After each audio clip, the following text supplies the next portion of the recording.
So, this is the first out-of-theater reaction from me and Maya. I know her. She's a friend from work. So, we just saw Thor: Love and Thunder. Maya was in my last review for Black Phone, where she said 2 thumbs up. So let's see if she says more today. Anyways, very brief because this is just my first thoughts. I was looking forward to the movie quite a bit. I was looking forward to seeing Christian Bale as the villain. I liked the movie. I thought it was enjoyable. What about you? I thought it was great.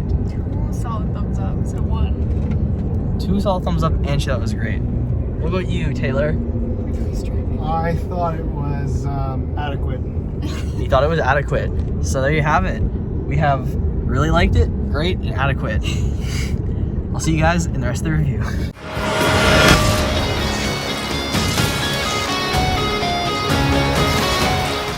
Hey everyone, Mr. DVB here. In today's video, I am going to be reviewing Thor: Love and Thunder, which is the 4th Thor film in the MCU, and the, I believe, 29th film in the MCU overall. I was looking forward to this movie quite a bit going into it. Initially, I wasn't really at first, but for the past little while, I haven't really been that big into Marvel. That kind of changed, like, a couple months back. I don't really know why. I just sort of grew a sudden interest in the MCU again. Ended up rewatching almost all of the films. I have to get back into my rewatch. I made it up into Infinity War. But yeah, my anticipation for this movie sort of built once I got back into the Marvel films, and I quickly was looking forward to this film quite a bit, for multiple reasons. I thought it looked really fun from the trailers. Taika Waititi was directing it, and he obviously made Thor Ragnarok, which is, in many people's opinion, including my own, the best solo Thor film in the MCU. And yeah, I was looking forward to elements like that. Like I said, the trailers looked good. I thought the visuals looked really great, especially in the second trailer. There was a lot of really cool shots that caught my eye. And then you have Christian Bale making his entrance in the MCU as Gore the God Butcher, which for me was a pretty awesome thing because Christian Bale is one of my personal favorite actors. Any movie he's in, I have an interest in just because of him being in it. And so having him in something I would have been interested in already was just a great deal. So yeah, I was looking forward to this movie quite a bit. Saw it with my brother and my friend Maya. My brother went into it with probably zero hype whatsoever. He doesn't really care for superhero movies. Maya, I think, was like kind of looking forward to it. I don't really know. But anyways, I liked the movie quite a bit. It's been getting rather mixed to positive reviews, which kind of surprises me. Because I personally really enjoyed the movie. I would say just my first initial reaction coming out of the film, I liked it more than I did Doctor Strange.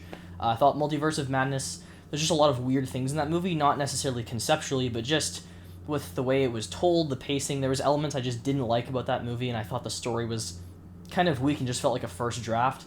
This movie, to me, I can understand issues that people have with it, because it's definitely not a perfect film in my opinion, but I just thought it was more entertaining, and I just kind of had a better time with it than I did with Doctor Strange. There was less things I was really questioning, and I was just more so enjoying this film as a whole. Not perfect, like I said, and I would still say Ragnarok is a better movie, but there are elements of this film, or I should say elements of Ragnarok that I'm not really a fan of, which I kind of discovered on rewatch, and I'll sort of bring those up later on, because this film in some ways actually does have the same issues as that movie for me. But yeah, overall, I actually enjoyed this movie quite a bit. So as for the plot, we follow Thor, once again, who is, after the events of Endgame, trying to just find his path in life. He doesn't want to be the king of Asgard or anything like that, so he just wants to find his true purpose. He's with the Guardians of the Galaxy currently.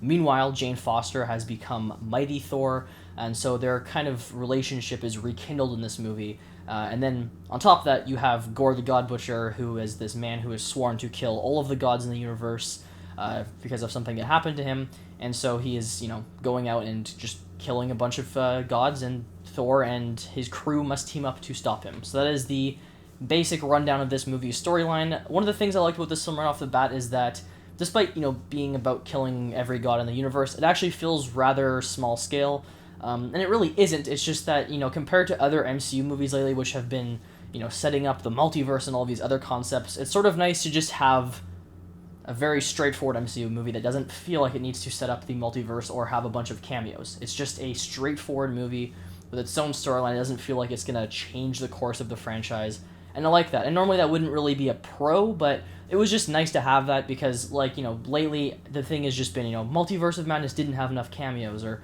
whatever, right? So it's nice to just have this movie be sort of straightforward and not have to deal with any of those kind of big concepts.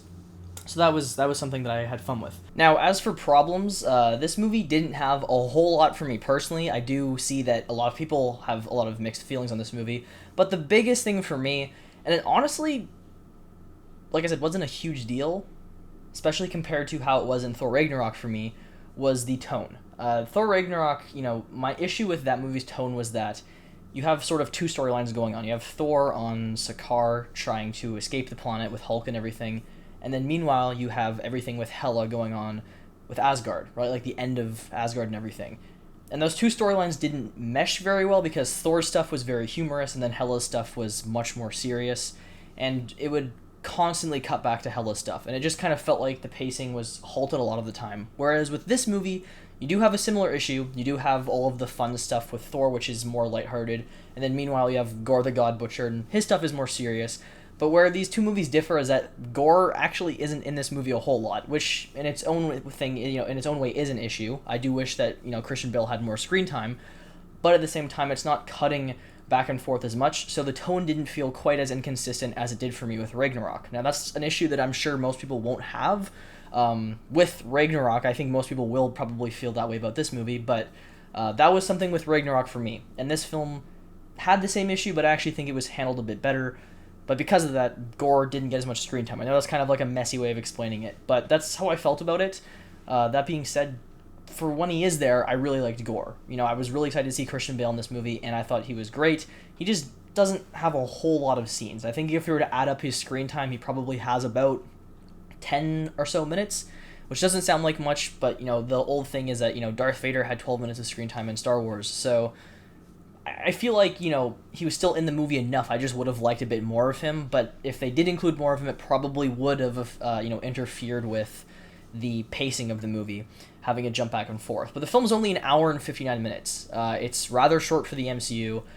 Normally I would have expected this movie to be like 2.5 hours.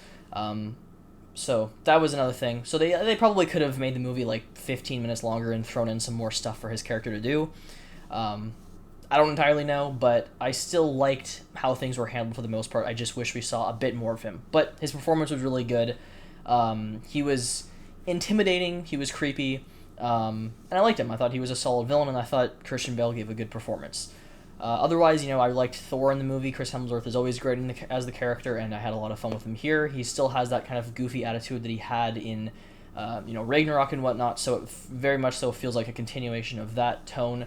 I really liked Lady Thor, or Mighty Thor in this movie, Jane Foster. I thought that having Natalie Portman back was great. Really liked her in the movie. Their chemistry was really good in this film.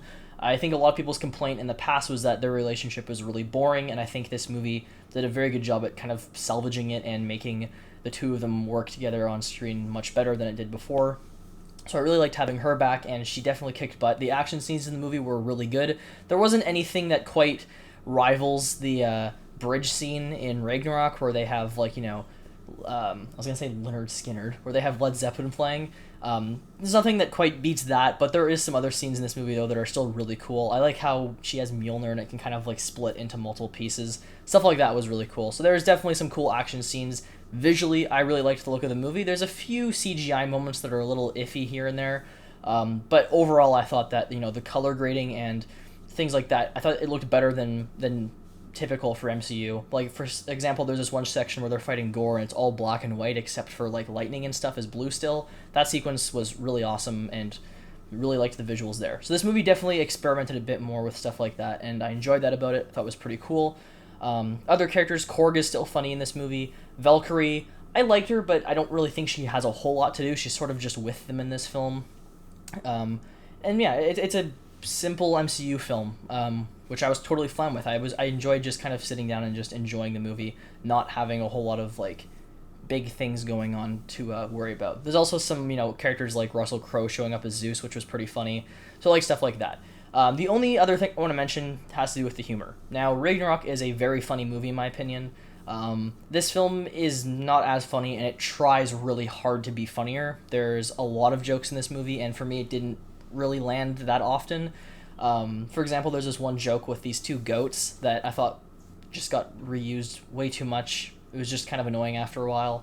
And the movie, it does have its fair share of very funny moments, but I think it was kind of at times played up too much, and it sort of sacrificed other things that were going on.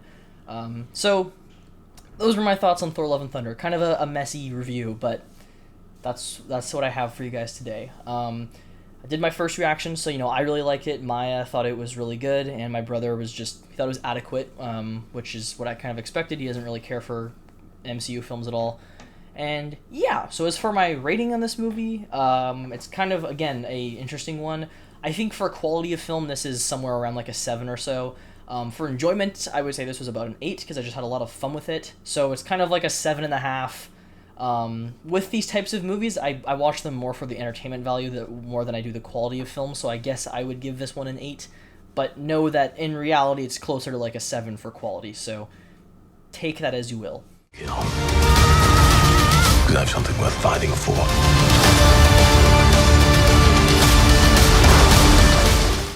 But there you have it, Thor: Love and Thunder.